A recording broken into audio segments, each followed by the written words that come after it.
Y Alberto dijo, Ricardo, ¿qué opina sobre este artículo de la Constitución? Porque él estuvo de acuerdo en que se estableciera la codificación de distintas materias.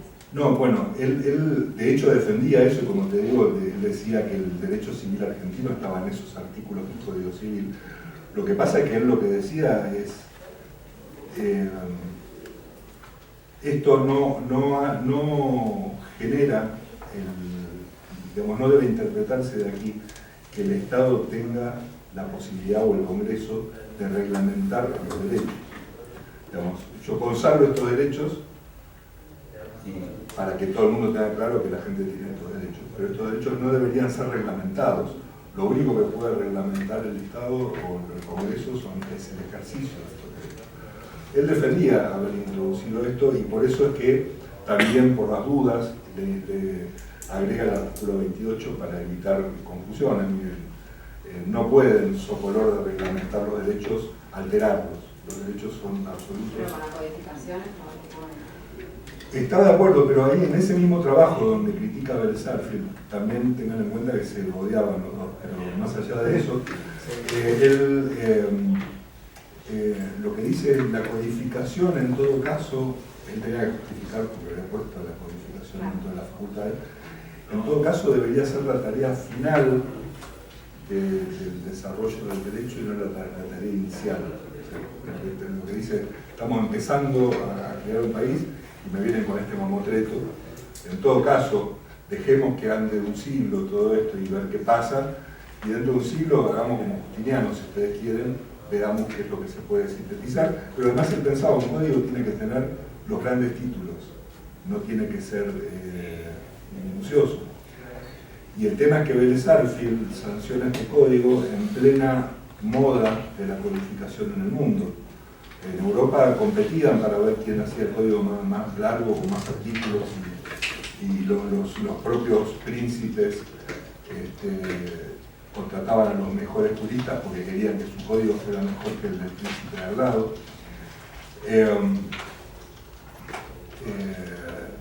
Hay casos muy interesantes. Bueno, el propio, ya antes de morir, el propio Napoleón decía, yo no voy a pasar a la historia como el gran general, porque 40 victorias van a ser opacadas por Waterloo, pero voy a pasar a la historia porque mi código civil va a ser eterno.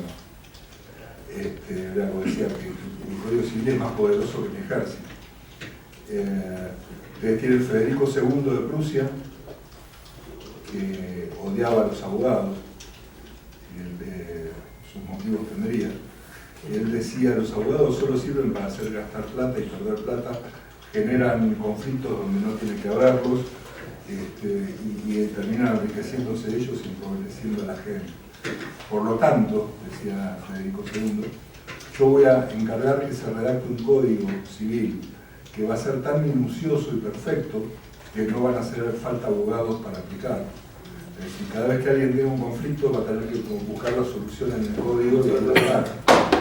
Y encarga el famoso Código de Prusia, que por supuesto cualquiera que sea abogado acá sabe que los abogados se alimentan de las leyes largas. Cuanto más minucioso es un código, más tema para la discusión va a generar. Y él no solo no resolvió ningún problema, sino que lo agravó. Pero la idea era esta, ¿no? El que viene del racionalismo del siglo XVIII, de la Europa continental, la idea de que la razón nos puede dar la solución a todos los problemas y podemos planificar todo, incluso en materia de derecho, desde la razón, de imponerlo a la sociedad, porque es la mejor solución. Bien, cierro paréntesis. Las consecuencias de esta idea de que los seres humanos tropezamos con instituciones que son el producto de la acción humana, pero no del designio humano, llevaba, según dice Hayek, a dos conclusiones. Una, que los hombres no inventan desde cero, sino que innovan a partir de condiciones o instituciones que ya fueron el fruto de acciones humanas anteriores. Nosotros nacemos en una sociedad donde hay un montón de cosas que no las inventamos y que en muchos casos ni siquiera intentamos cambiarlas, simplemente vemos cómo las usamos y que fueron en todo caso producto de la evolución de la sociedad previa a que nosotros lleguemos. La idea contractualista, ¿no?, de que de pronto éramos todos salvajes y un día dijimos, che, pero ¿por qué no firmamos un contrato? Y nos sentamos todos y firmamos un contrato y a partir de ese día somos todos civilizados. Es una tontería. David Hume destruye esa idea del contractualismo porque en realidad no existió, es decir, la sociedad ha evolucionado y puede haber llegado a un punto en el cual la gente se dio cuenta. Ahí viene la explicación, por ejemplo, de Buchanan, de Public Choice, lo que nosotros consideramos el contrato constitucional, en realidad tiene una explicación económica, que es el punto donde la gente se dio cuenta que en la jungla jovesiana todos perdían, incluso que con una forma de organización constitucional, aún el que peor estuviera con esa nueva organización iba a estar mejor de lo que estaba en la jungla jovesiana. Que era una explicación intelectual, porque no hay forma de probar nada de eso, y no hay forma empírica de poder demostrar eso, pero era la forma que él encontraba como para justificar la unanimidad de inicio, porque ahí hay un problema serio con la ley y la política. Si todas las decisiones se tomaran por unanimidad, no habría ningún problema, porque todos estaríamos de acuerdo en lo que estamos votando y en todo caso nos haríamos cargo de lo que estamos diciendo. Pero las decisiones no se toman por unanimidad. En todo caso, en el mejor de los casos se toman por mayoría. Y más allá de, esto excede la discusión de hoy, pero daría para toda otra discusión, de cómo se forman esas mayorías, lo cierto es que no todos están de acuerdo y entonces los derechos de uno quedan sometidos a las decisiones de otros.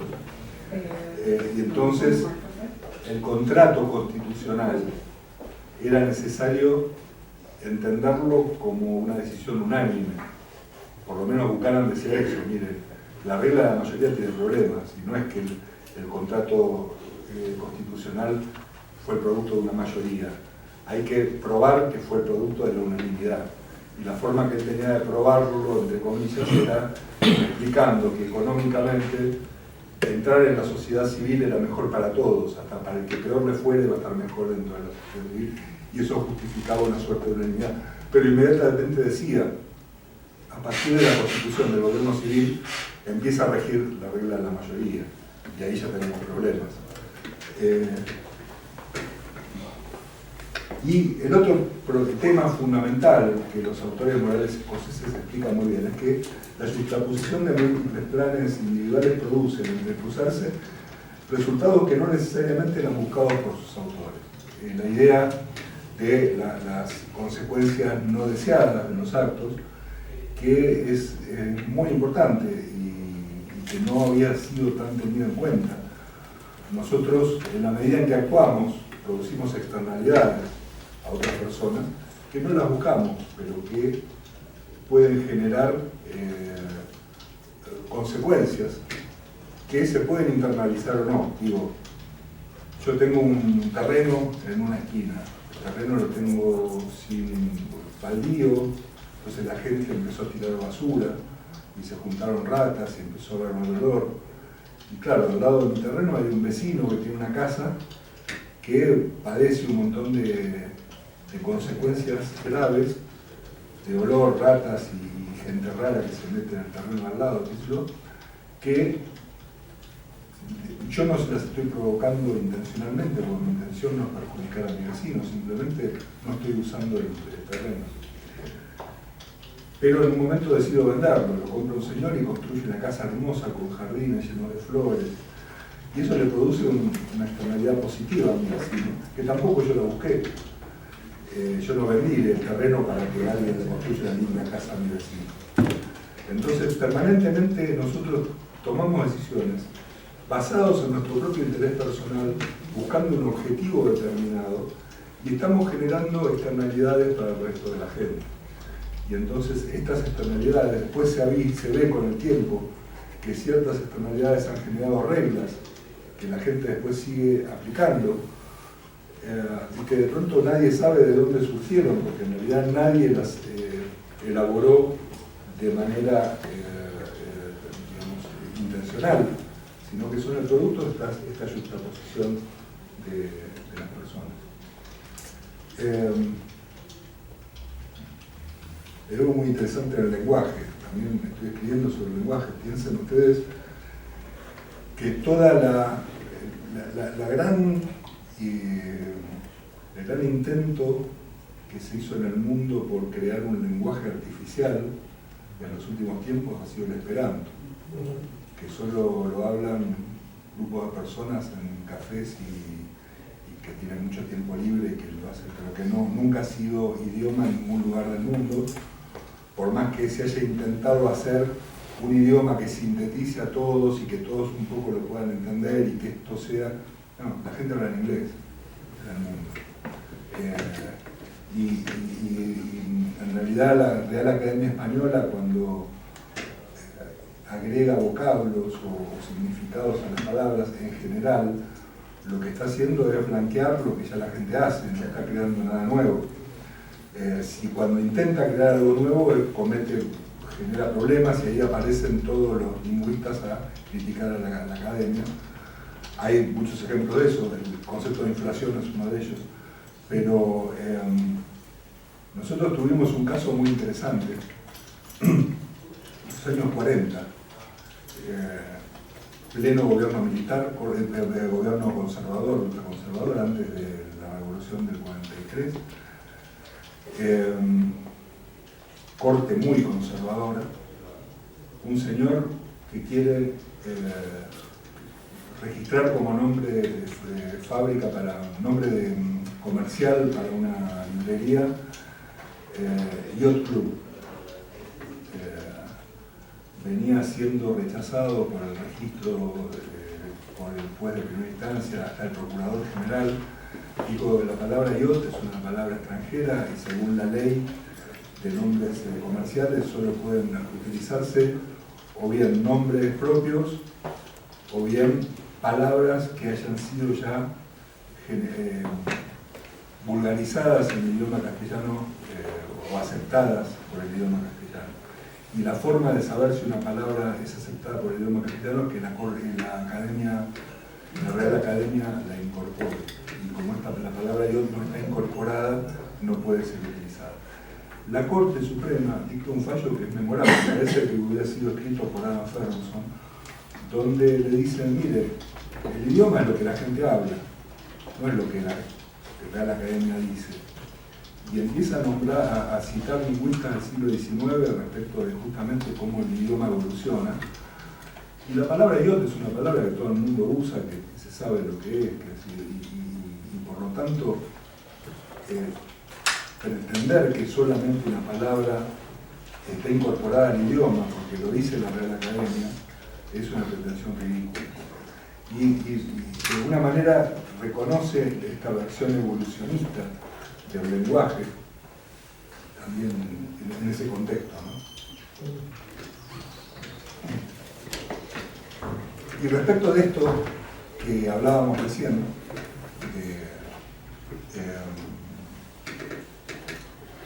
de las consecuencias no buscadas de los actos, que esto es muy importante para el derecho. Adam Smith en La riqueza de las naciones dice: una de las revoluciones más importantes hacia la prosperidad económica de los pueblos se llevó a cabo por dos clases de gente, a quienes jamás se les ocurrió la idea ni el meditado fin de prestar semejantes servicios a sus coterráneos. La satisfacción de la vanidad más pueril fue el único motivo que guió la conducta de grandes propietarios, en tanto que los mercaderes y artistas obraron en miras a su propio interés, consecuencia de aquella máxima y aquel mezquino principio de sacar un penique de donde se pueda. Ninguno de ellos fue capaz de prever la gran revolución que fueron obrando insensiblemente la estulticia de unos y la laboriosidad de otros. Dice, miren, unos querían ganar plata, otros querían hacer sus cosas, se juntaron cada uno buscando su propio interés y crearon una revolución en el mundo. Todo creció y explotó, y ellos ni siquiera pudieron imaginar que estaban produciendo esa transformación en el mundo, porque no era su objetivo. Lo único que querían era cumplir sus propios objetivos individuales, sus propias metas. Y es interesante, Adam Smith, ustedes conocen, ¿no?, la famosa metáfora de la mano invisible. No obstante, todo lo que se lo menciona Adam Smith, la mano invisible, Adam Smith mencionó solamente 2 veces la expresión mano invisible en sus textos más conocidos, y hay una tercera que yo no chequeé, pero que he leído por ahí, que en unos trabajos sobre astronomía hace una referencia a la mano invisible, pero no muy importante. Pero sí, habla de la mano invisible en 2 de sus libros más importantes, y con sentidos distintos, pero para mí complementarios. No, Adam Smith escribe La teoría de los sentimientos morales, en 1758, fue uno de los primeros libros importantes, que trata sobre justamente moral y cómo las personas se relacionan, y ahí es donde él desarrolla esta idea de la simpatía y qué es lo que nosotros vemos en los demás y por qué tratamos de entender lo que le pasa a los demás. Y en un momento de este libro, Adam Smith dice, en la sociedad hay gente muy rica que es dueña de prácticamente toda la tierra y toda la riqueza, y gente extremadamente pobre. Pero hay como una suerte de mano invisible que hace que al fin del día todos coman y todos puedan cumplir más o menos con las necesidades fundamentales que tienen. Obviamente el rico va a comer mejor que el pobre, va a vivir mejor que el pobre, pero todos más o menos van a encontrar qué comer, dónde vivir. Y esto él lo dice así, dice una especie de mano invisible, para sintetizar la idea de simpatía.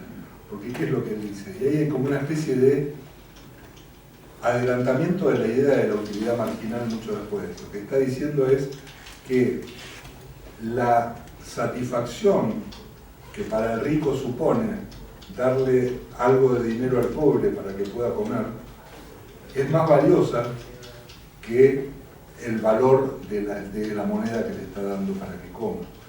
Pues, digamos, y hay una suerte de utilidad marginal. Esa moneda para él es menos valiosa que la satisfacción de ayudar a una persona que está en una situación necesitada. Y esta idea, partiendo de la simpatía y de la benevolencia, es lo que Smith explica en aquel primer trabajo como la mano invisible. Finalmente nosotros no dejamos que muera un tipo de hambre, le damos de comer.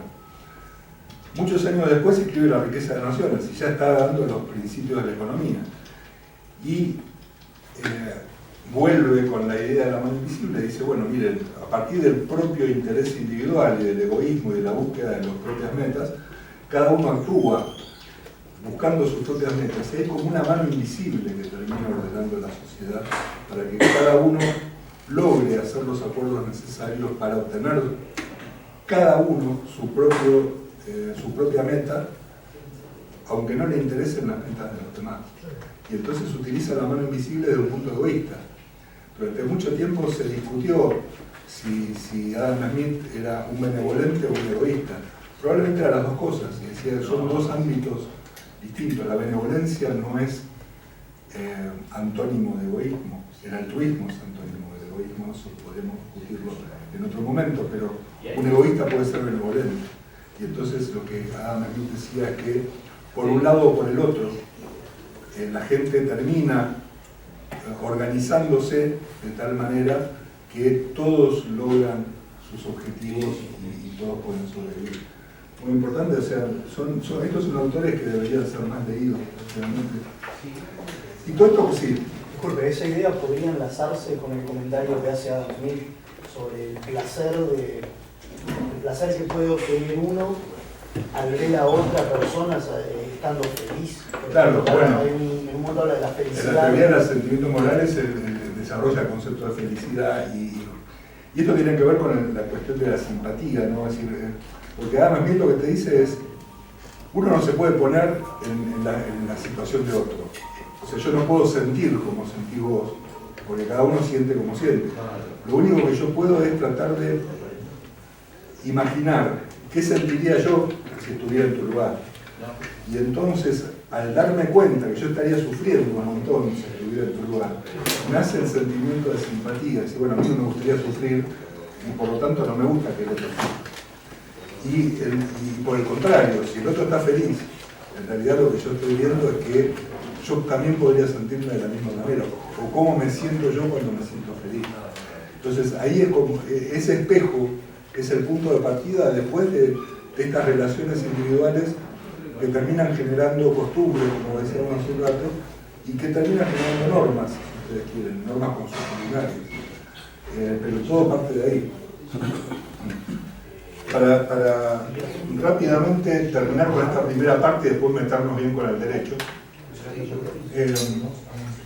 estas dos tradiciones confluyen en Menger, aparece Menger, ¿no? Los escoceses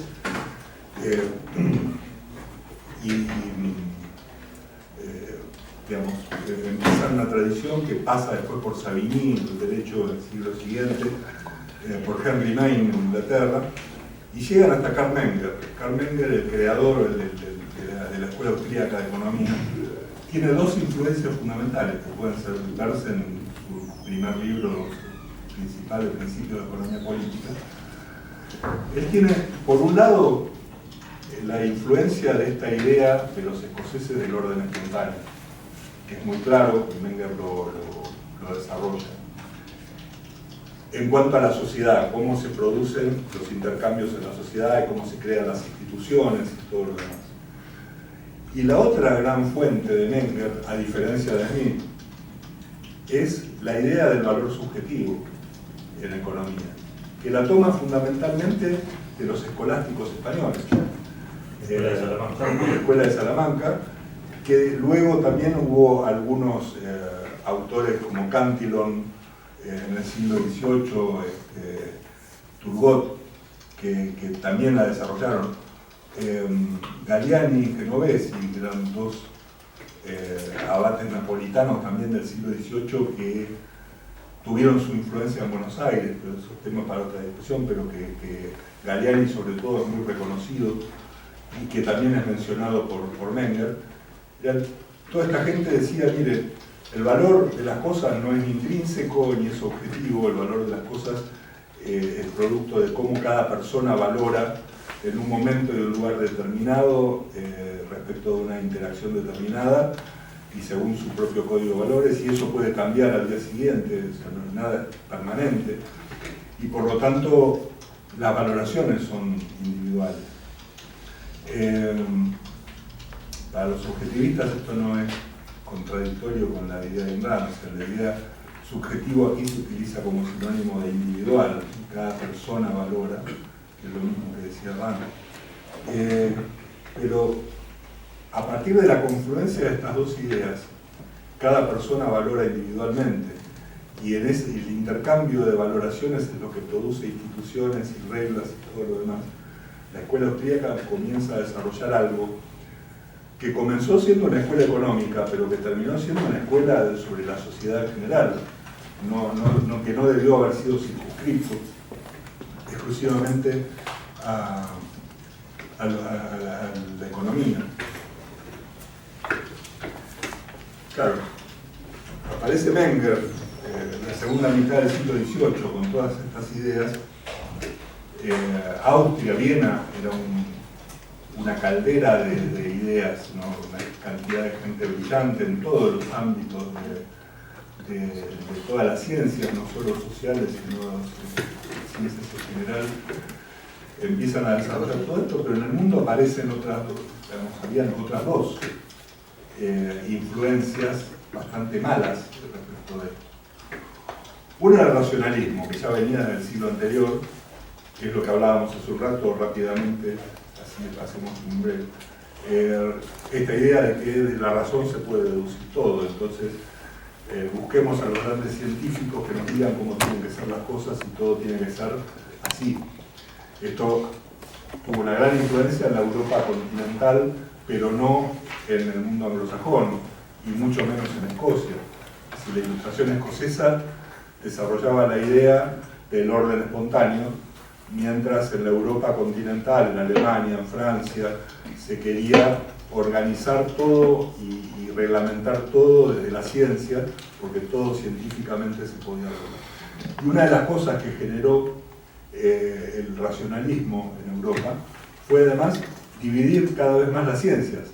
Entonces aparece la ciencia del derecho, la ciencia, digamos, cada aspecto de la ciencia de las instituciones, la política, la economía aparece, como se dice, un poco después, como si fueran compartimientos estancos, cada uno con su propia metodología de estudio y cosas diferentes, incluso con metodologías contradictorias unas con otras, cuando en realidad, siguiendo a los escoceses, el estudio de la sociedad es un estudio integral, que tiene distintos aspectos, pero que todos los aspectos deberían ser estudiados metodológicamente de la misma manera. Pero el nacionalismo nos pone ese problema. Ya lo que estudia el economista no es lo mismo que estudia el abogado, ni es lo mismo que estudia el politólogo, ni lo que estudia el sociólogo. Y hablando de sociología, el otro problema fue en el siglo XIX el positivismo, que como dijimos, la idea del positivismo es el estudio de la realidad como tal, que llevada a la sociedad, lo que generó fue la idea de que la sociedad es como una especie de organismo que tiene que ser estudiado como tal. Entonces aparecen los primeros sociólogos ya a mediados del siglo XIX, ya tratando de estudiar la sociedad como tal, como si fuera un organismo, y no estudiando individuos que actúan, sino que los individuos son meros engranajes, y lo que uno intenta estudiar entonces es cómo la sociedad influye sobre los individuos, y no al revés, cómo los individuos forman la sociedad. Y esto fue muy complejo, porque Augusto Comte inventa el nombre de sociología, ya había inventado el nombre de altruismo, si le gustaba inventar malas palabras. Y la idea de Comte era justamente, así como odiaba la idea de la individualidad y por eso crea el altruismo, uno tiene que vivir para los demás y no para uno, la sociedad no podía ser lo que los individuos forman, tiene que ser algo que está por encima. Y se empieza a desarrollar en su curso de filosofía positiva, usa por primera vez la palabra sociología y adquiere un gran prestigio la palabra en el momento. Si bien los primeros sociólogos puede decirse que fueron, como dice Hayek, como dice Popper, los autores morales escoceses fueron los primeros sociólogos, buenos sociólogos que hubo, a partir de entonces lo que se empieza es a estudiar la sociedad como tal. Y esto llevado al lenguaje produce distorsiones, y con esto termino esta primera parte. Nosotros solemos decir que este año Argentina produjo 40 millones de toneladas de trigo. ¿Quién es Argentina? Claro. Entonces uno puede aceptar que en algún caso usar expresiones como esta sirven para digamos, ahorrar palabras, ¿no? Si no, yo tendría que decir que el año pasado las personas que se dedican a producir trigo, que produjeron tanta cantidad de trigo, o que una persona que tiene un contrato con el gobierno para perseguir criminales en uso de sus facultades, detuvo una persona que estaba robando, en vez de decir la policía detuvo un ladrón. Entonces, si es a los efectos de simplificar, en la medida que uno entienda que es una metáfora y que no es la realidad, utiliza, pero después llega un momento en que deja de considerarlo una metáfora y lo empieza a utilizar como una realidad.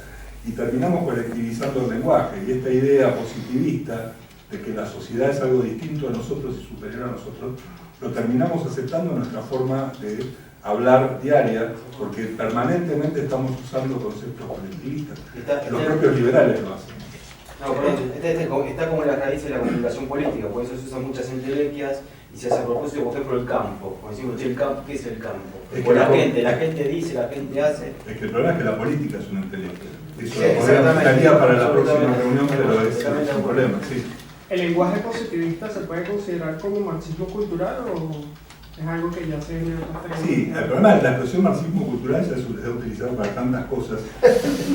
Prácticamente todo lo que no nos gusta es marxismo cultural. Pero sí es cierto que el marxismo ha utilizado esta entelequia, digamos, básicamente, ¿no? Es decir, ya desde dividir la sociedad en clases, ya empieza utilizando colectivos. No sé si mientras tomaban un café se les ocurrió algo. comentar o preguntar lo que fuere, yo seguimos. Sí.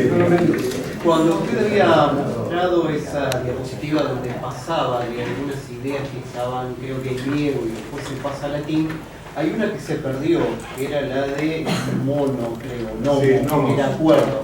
Claro, nomos después fue traducido como norma, pero el punto es que la norma, en el sentido original de los griegos, no necesariamente era una norma impuesta artificialmente por una autoridad, simplemente era una norma que regía algún tipo de relación, y esa norma podría ser o bien impuesta o bien espontánea.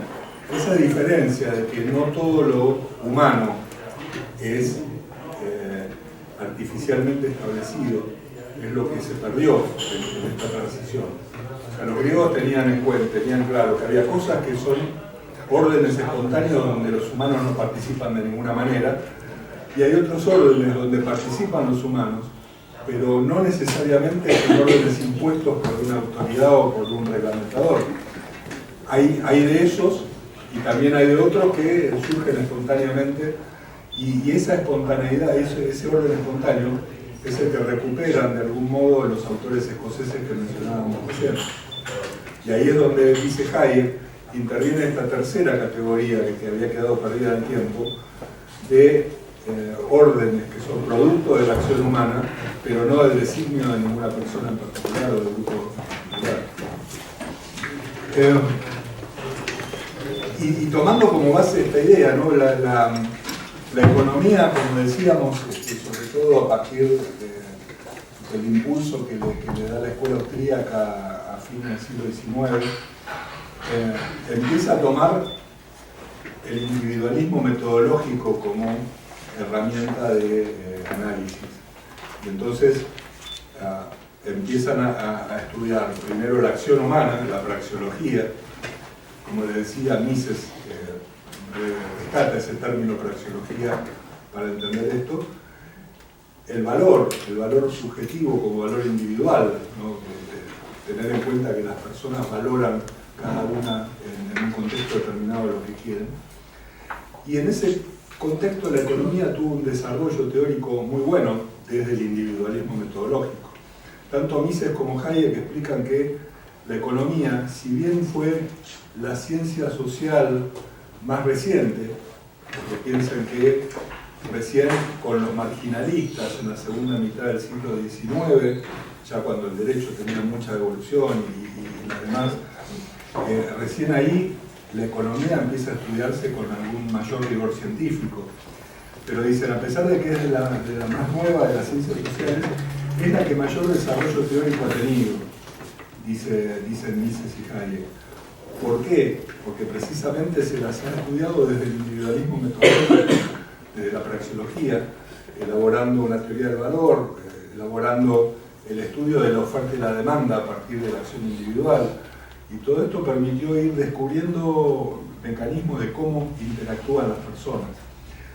Ahora, esta interacción no debería limitarse a la economía, debería ampliarse a toda forma de interacción humana, incluyendo el derecho. Y en esta segunda parte vamos a ver por qué, ya vamos a entrar directamente en el derecho. Y por eso es que uno diría, dejando de lado, como hablábamos al final, antes del break, que no tiene mucho sentido hablar de ciencias sociales, ¿no? Mises tiene una frase por ahí donde dice que justamente la idea de las ciencias sociales ha sido una forma de colectivizar a la sociedad y la interacción humana, pero que en realidad los principios de la praxeología deberían ser aplicados a toda forma de interacción humana. Y en ese contexto, en realidad, uno dice que hay un solo proceso social, es el proceso de intercambios producidos por personas que actúan libremente, que tiene un montón de aspectos que pueden ser estudiados y que, si ustedes quieren, a los efectos científicos podrían clasificarlos como áreas o materias diferentes, pero que en el fondo todos deberían ser utilizados con los mismos principios metodológicos, que son los mismos con los que se ha estudiado la economía por lo menos la buena economía. Entonces, en vez de hablar de ciencias sociales, podríamos hablar de una ciencia de la sociedad. Vamos a ver en este estudio de la sociedad cuál es el lugar que debería ocupar el derecho y cómo debería ser entendido. Y aquí hay algunas cosas que Hayek aporta bastante bien sobre esto, ¿no? Dice, los fenómenos sociales son la suma de decisiones particulares. No existe tal cosa como una sociedad como algo distinto a la integración de las conductas individuales. La sociedad en sí misma no es algo diferente a los individuos que integran esa sociedad. En realidad, la sociedad no es ni un lugar, ni un órgano, ni un cuerpo. La sociedad es simplemente un proceso de intercambio. Uno dice, ¿qué es la sociedad? La sociedad es el proceso por el cual los individuos se intercambian entre sí, buscan sus propias metas, actúan, producen resultados, etc. Eso es la sociedad desde un punto de vista instrumental. Y por lo tanto no es algo distinto a los individuos que actúan. Mises, en una nota a pie, dice, la sociedad son individuos actuando. O sea, esa es la definición de sociedad que trae Mises. Los fenómenos sociales son fenómenos complejos, y esto es un punto muy interesante, porque se consideran, hay una gran discusión metodológica. Me parece importante tocar esto de la metodología antes de entrar al derecho, porque es bueno que lo tengan en claro. Ha habido una gran discusión de dualismo y monismo en el estudio de las ciencias. Lo que se ha dicho, históricamente una gran discusión, es que una cosa son las ciencias naturales y físicas, donde los fenómenos se repiten y puede haber experimentación, ¿no? Si yo tiro esto 1000 veces, siempre va a caer. Y entonces yo a partir de eso puedo experimentar y puedo extraer conclusiones. En las ciencias sociales eso es imposible, porque las personas son personas actuando, que no van a actuar, ni todas actúan de la misma manera, ni actúan las mismas personas de la misma manera en repetidas ocasiones. Por lo tanto, no hay posibilidad de experimentación, al modo en que sí la hay en las ciencias físicas o en las ciencias naturales. Por lo tanto, por ejemplo, la sociología de Comte y los demás, lo que intentaba era hacer experimentación social, entendiendo que se podían aplicar los mismos métodos de las ciencias naturales. Durante mucho tiempo lo que se decía era, si no pueden aplicar el método de la ciencia dura, no es ciencia. Pero hoy mismo lo dicen. Hoy mismo lo dicen. La economía austríaca, exacto, todos los neoclásicos keynesianos y matemáticos, exacto, si no sabes matemática no sos economía. exacto. Bueno, claro, hoy fíjense ustedes lo curioso, que para mucha gente un economista es alguien que sabe de matemáticas y se considera la economía como una ciencia matemática y a la estadística como una ciencia social. Entonces, que la estadística nos permite tomar decisiones, pero la estadística no es otra cosa que calcular números. Sin embargo, los estadísticos elaboran principios morales, principios sociales, mientras que los economistas deberían ser matemáticos y cuando la economía es una ciencia social puramente. Por lo que vos decís, es imposible saber las reacciones que van a tener dentro de un rastro. ¿Cómo van a prescribir? Yo le llamo economía prescriptiva, claro. Quieren prescribir lo que se va a hacer en función de alguna derivada o diferencial. Es imposible. Y esto también se aplica a una ciencia que está en el medio, que es la historia, que Mises considera que las dos grandes ciencias sociales son la praxeología y la historia. La historia se diferencia porque en la historia estudiamos hechos concretos que sucedieron. No estamos haciendo un estudio abstracto de una teoría, sino que analizamos hechos específicos. Pero la idea de que la historia se repite, el materialismo histórico y el historicismo, ¿no? Parte del mismo principio. La gente que se comportó de una manera en un momento se va a volver a comportar de la misma manera en el futuro. Y a partir de ahí yo puedo predecir la evolución de la sociedad a partir de la historia. El punto es que esto no es así, porque los fenómenos sociales son fenómenos complejos, donde interactúan individuos con valoraciones diferentes que van cambiando, Y entonces, fíjense que la idea en la que por ahí todos estamos de acuerdo, que los fenómenos sociales son fenómenos complejos, generó dos conclusiones totalmente opuestas, ¿no? Mises o Hayek o Popper les dirán: los fenómenos complejos no pueden ser regulados, porque como dependen de decisiones voluntarias, individuales, que no conocemos y que pueden cambiar, no hay forma de regular los fenómenos complejos, y justamente lo que tenemos que hacer es respetarlos. La gente interactúa de ese modo. Mientras que del otro lado dice, no, son fenómenos complejos, entonces no podemos dejarlos librados a la decisión individual. Y una autoridad tiene que regularlos porque son complejos. Permanentemente los legisladores nos dicen eso. Nos dicen, no, este tema es muy complicado, no puedo dejarlo librado a que la gente actúe. Tiene que haber una reglamentación para esto. El punto es que el reglamentador difícilmente puede reglamentar nada porque no tiene ni idea ni de cuáles son los valores de las personas que actúan, ni cuáles son los objetivos de las personas que actúan, cómo van a cambiar esos objetivos de aquí al futuro y quién se va a hacer cargo de los costos y los beneficios. Entonces, precisamente los fenómenos complejos son fenómenos que no deberían ser, no deberíamos intentar regularlos de forma artificial o por la fuerza, porque lo que estamos haciendo es destruir justamente el fenómeno en sí mismo. Y esto Hayek lo explicó muy bien, tiene un texto que se llama La teoría de los fenómenos complejos en los nuevos estudios, que es muy bueno en este sentido, y Mises en la acción humana también lo desarrolla muy bien. Como decíamos hoy más temprano, la sociedad es un proceso dinámico, no es una fotografía, es una película. Todo cambia permanentemente y por lo tanto quien quiera regular algo hoy lo va a hacer sobre la base del cuadrito de la película que vio hoy, pero va a seguir ese cuadrito y entonces, una de dos, o el legislador va cambiando permanentemente sus leyes a medida que los cuadritos van pasando, por lo cual la ley sería un ejercicio esquizofrénico sin ningún sentido, o pensamos que, nada, el legislador establece eso y la gente tiene que adecuar su conducta, no a seguir su propia película, sino a quedarse en el cuadrito, como el día de la marmota, ¿no? Si todos los días va a pasar lo mismo, tiene que pasar lo mismo porque el legislador ha establecido que así tiene que pasar.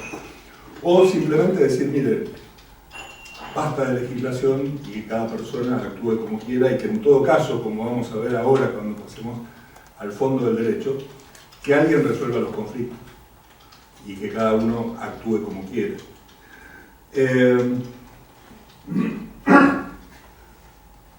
Los procesos sociales generan consecuencias no buscadas, lo decíamos hoy también. Ningún legislador puede prever las consecuencias que van a tener sus actos. Normalmente los legisladores o los que reglamentan actividades solo se fijan en el objetivo que quieren, digamos, el efecto que quieren producir.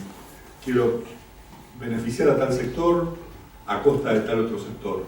Y a lo sumo ahí se acabó mi análisis. Sin embargo, esa decisión va a tener enorme cantidad de consecuencias que ni siquiera pudieron ser imaginadas. La primera consecuencia que tiene toda ley es que normalmente las leyes redistributivas, entonces una ley redistributiva es como un banco con dos ventanillas. En un lado cobran y en otro lado pagan. Entonces están los que van a pagar la redistribución y los que van a cobrar la redistribución. Hoy sanciono la ley, lo primero que todos vamos a querer es ponernos en la cola de los que cobran y salir de la cola de los que pagan. Con lo cual, el cuadrito de mañana de esa película ya no va a ser igual que el de hoy, porque todos al salir la ley inmediatamente vamos a tratar de cambiar nuestra conducta, por lo menos para no estar más en la fila de los que pagan, y si podemos estar en la de los que cobran, mucho mejor. Por lo tanto, toda ley redistributiva de este tipo está condenada al fracaso desde el primer momento porque la gente no es idiota. Y entonces la gente, después el legislador se queja, yo dicto leyes maravillosas y la gente no me sigue, no las cumple. En realidad cada uno va a cumplir la ley que le convenga cumplir. Pero además lo puede hacer porque la gente se lo pide sin saber las consecuencias de lo que está pidiendo. Exacto. Si no, no lo podría hacer. No, y después la misma gente se queja. Se por queja la de las ley. consecuencias de lo que propuso. ¿Querías decir algo? Y esto es importante, y sobre todo que se lo diga un juez, ¿no? Pero digamos, la gente solo cumple las leyes que quiere cumplir. Imagínense, yo ahora vine con mi auto y lo dejé en un estacionamiento. Me va a costar X cantidad de plata. Supongamos que cuesta 100 pesos. Y la multa por estacionar en la puerta es de 50 pesos. ¿Yo qué hago? ¿Cumplo la ley o no la cumplo y pago la multa? Mientras más en el debate moral que usted estaba diciendo antes. Claro, claro. Y si uno hace un análisis costo-beneficio del cumplimiento de la ley, y por lo tanto solo cumple aquellas leyes cuyo incumplimiento es más perjudicial para uno que el cumplimiento. Y por lo tanto, el legislador que no entiende eso, en realidad los empieza a tratar a ustedes como inmorales que no cumplen la ley. Y empiezan a santificar el cumplimiento de la ley como si fuera algo que un buen ciudadano paga sus impuestos y cumple con las leyes. Te lo dice el tipo que vive de tus impuestos.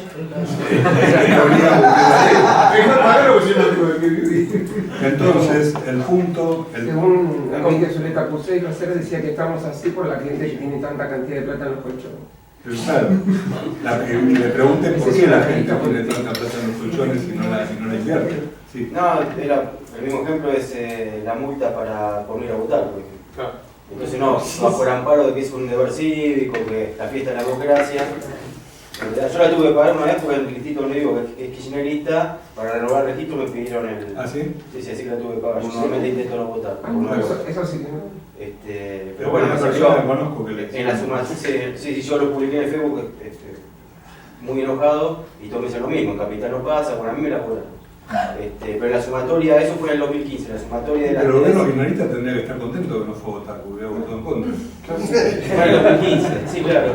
No, pero ganó el kirchnerismo ahí, Claro. Digamos, me salió 200 pesos con la sumatoria de 3, y la multa que ratificaron ahora es la misma. Bueno, fíjense cómo termina dando la vuelta a todo lo que veníamos hablando hoy, y que toda la ciencia sociales o la ciencia de la sociedad termina siendo una sola con distintos aspectos, en los cuales además hay otro punto, ¿no? que daría para una larga charla, pero no tenemos tiempo, pero que cuando se estudian las ciencias sociales, ¿no? Y ahí se mete, digamos, el derecho, la economía, la sociología y todo lo demás, no se mete la política. Entonces, para la política hay una ciencia especial, que no es los políticos no son sociales, son extraterrestres que cayeron aquí por algún motivo, y entonces la política no es parte de las ciencias de la sociedad. Esto es así, porque en realidad lo que se blanquea con esto es que la política en realidad es antisocial. Esto es, ustedes tienen la sociedad que se maneja por los principios que venimos hablando, personas interactuando libre y voluntariamente, buscando sus propios beneficios. Cae una bomba de neutrones y aparece un político y a partir de ese momento cambian las reglas. Y entonces la ciencia política lo que estudia es la relación de la persona que tiene el poder para imponerles a ustedes la forma en la que tienen que vivir y qué defensas tienen ustedes frente a ese tipo que le viene a imponer las reglas. Y esto no tiene nada que ver con la sociedad.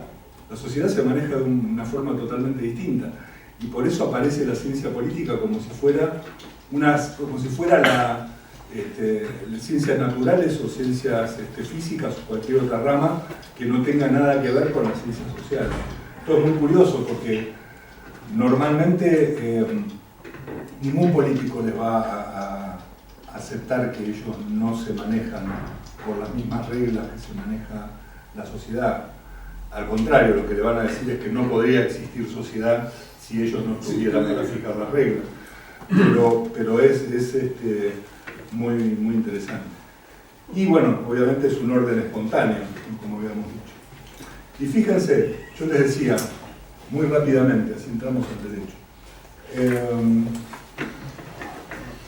En vez de hablar de ciencias de ciencias sociales, estaría bueno hablar de una sola ciencia de la sociedad con un montón de aspectos diferentes. Entonces ustedes pueden, simplemente a título de ejemplo, ver qué aspectos del estudio de la sociedad nosotros podemos encontrar, todos los cuales deberían ser estudiados a partir de la praxeología y del individualismo psicológico. La interacción generada por el lenguaje. Hablábamos hoy, ¿no? El lenguaje es algo que es producto de la interacción humana y no depende de ninguna autoridad.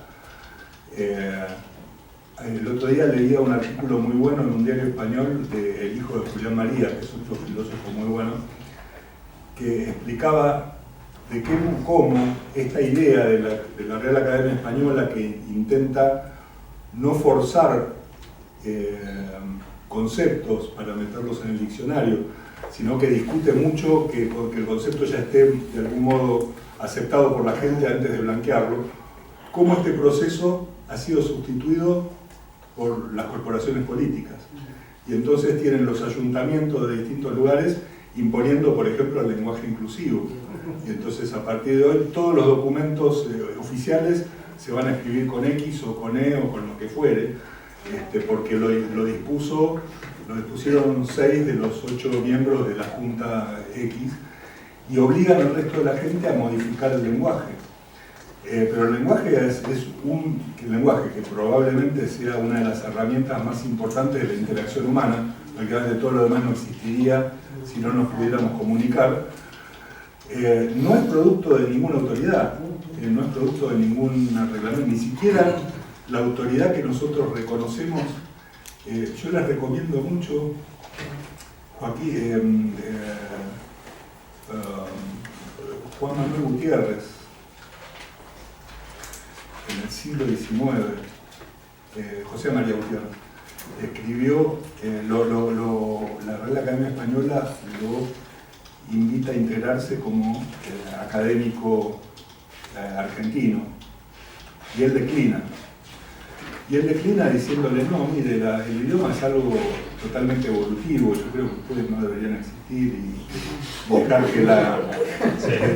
Y entonces todos los grandes lingüistas del mundo, digamos del mundo hispano, empiezan a criticar, algunos con cola de paja, dicen, no, mira, yo también soy académico y no puedo decir eso de la Real Academia. Y se generó un debate muy interesante que está publicado en un libro, incluso yo lo encontré en internet hace poco, donde empiezan a discutir sobre el rol de la Real Academia y el desarrollo del lenguaje. Porque incluso lo que le decían es, mire, si no existiera la Real Academia, la gente empezaría a usar palabras del arrabal y palabras, malas palabras. En inglés no tiene ninguna Real Academia. No, pero además muchas palabras que hoy que la Real Academia acepta y que son cultas, en algún momento fueron malas palabras. En realidad el idioma evoluciona y eso no se puede evitar. Pero digamos, es muy interesante.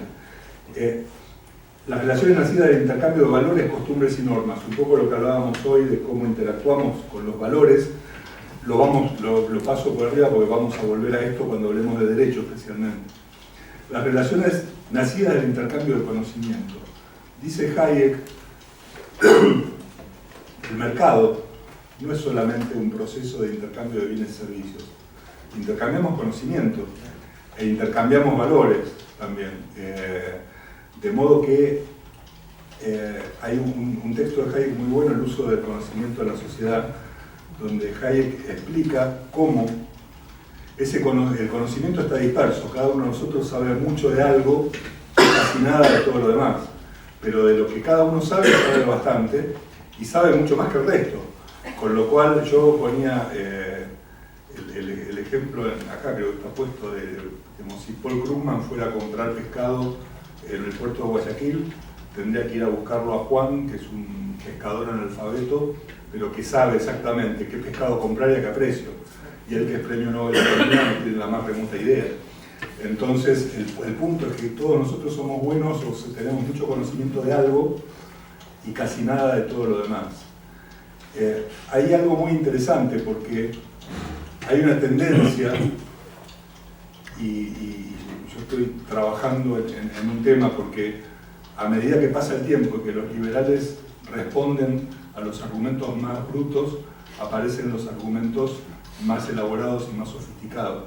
Entonces aparece ahora Casas de Sustein con la idea del paternalismo libertario, ¿no? Como que ustedes, el Estado lo que hace es que como las relaciones en la sociedad son muy complejas, ustedes no saben cómo resolver sus problemas, el Estado contrata a los mejores técnicos que tengan todo el conocimiento disponible y les van a dar las soluciones a sus problemas y los van a solucionar. Pero para que no piensen que esto es una imposición del Estado, ustedes tienen una forma de salirse, si no quieren. Entonces no va a ser obligatorio. Claro, salirse como tienen que ir a, no sé, como dar de baja el celular, ¿no? Están todos 2 ciclos hasta que alguien se lo da de baja. El punto importante, estoy haciendo una crítica de eso, de Sustein, porque muchos liberales se han visto seducidos por esta idea. El punto importante es que lo más, digamos, hay una diferencia fundamental entre conocimiento e información. Los datos no son conocimiento. El conocimiento es lo que uno hace con los datos y cómo los integra y cómo los utiliza con un objetivo determinado. De modo, el procesamiento de esos datos en realidad lo puede hacer cada persona respecto de lo que está buscando y de lo que quiere lograr.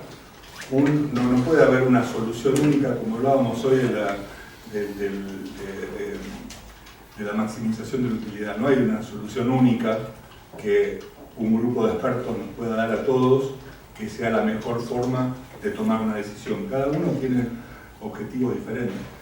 Pero sobre todo, hay un epistemólogo, Michael Polanyi, que escribió bastante y muy bueno sobre lo que se llama el conocimiento informal. O sea, hay una buena cantidad de conocimiento que no puede ser fácilmente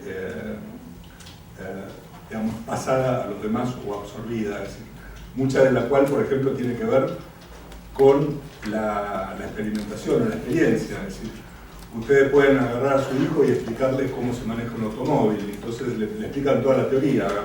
Ponés primera, apretás el acelerador, soltás el embrague, y lo puede tener perfectamente estudiado, pero no sabe manejar un automóvil. Para manejar un automóvil tiene que sentarse y manejar, y mucho tiempo manejar hasta que aprenda. Y entonces, por más que yo le dé un manual a un burócrata de cómo manejar un automóvil, eso no le da el conocimiento de cómo manejarlo.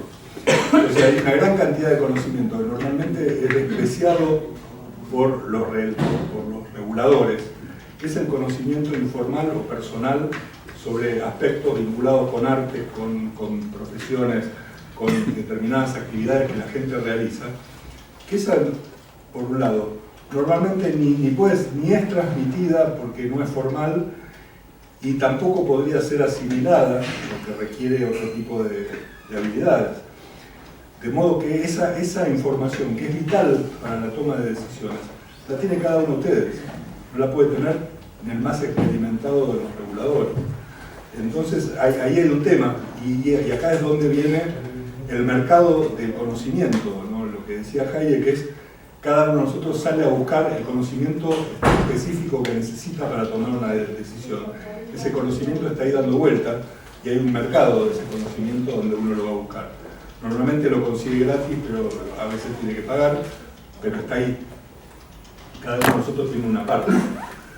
Lo mismo respecto al desarrollo del conocimiento científico, ¿no? Popper lleva esta idea a cómo evoluciona el conocimiento en la ciencia, fundamentalmente a partir de elaborar teorías y someterlas a la crítica o a la falsación.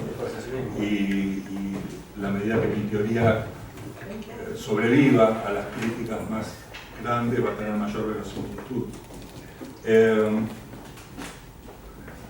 Las relaciones nacidas en intercambio de bienes y servicios es exactamente la economía, que es la ciencia que ha tenido el mayor desarrollo en este sentido. Pero aquí solamente una pequeña observación. Obviamente Mises, hay muchos autores que no les gusta la idea de llamarlo economía, porque economía remite a justamente utilizar un set de recursos dados de la manera más eficiente posible. Y en realidad los buenos economistas lo que dicen, eso no es la economía es toma de decisiones. Los recursos no están dados, están ahí. Y uno hoy tiene estos recursos, mañana tiene otros y está tomando decisiones.